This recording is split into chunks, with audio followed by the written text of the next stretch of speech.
जगप्रेरणा digital न्यूजमध्ये आपलं स्वागत आहे। पाहूया आज गोंदियाची मोठी बातमी। CSR प्रोजेक्टच्या नावाखाली 14,45,000 रुपयांची फसवणूक, पैसे दुप्पट करण्याचे आमिष। नागपूर भंडारातील दोघांविरोधात गुन्हा दाखल। कमी कालावधीत गुंतवलेली रक्कम दुप्पट करून देण्याचे आमिष दाखवून येथील 2 व्यावसायिकांची तब्बल 14,45,000 रुपयांनी फसवणूक करण्याचा धक्कादायक प्रकार समोर आला आहे।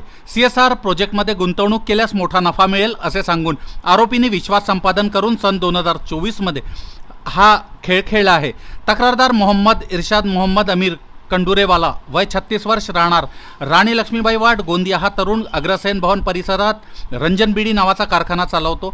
त्याने दिलेल्या माहितीनुसार त्याचा मित्र लिलेश्वर बहेकार याच्या माध्यमातून भूमेश्वर डोहळे याच्याशी संपर्क आला।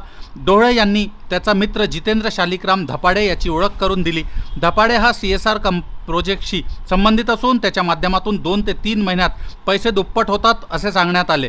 त्यानंतर फोन कॉन्फरन्सवरून धपाडे यांनी भंडारा येथील प्रशांत भाऊराव वहाणे यांच्याशी बोलणे करून दिले। वहाणे ज्यांनी स्वतःला CSR प्रोजेक्टचा संचालक असल्याचे सांगितले।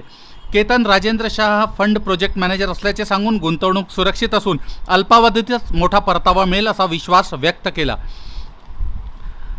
दिलेल्या तक्रारीनुसार धपाडे व वहाणे यांनी संगनमत करून CSR प्रोजेक्टचे खोटे आमिष दाखवले।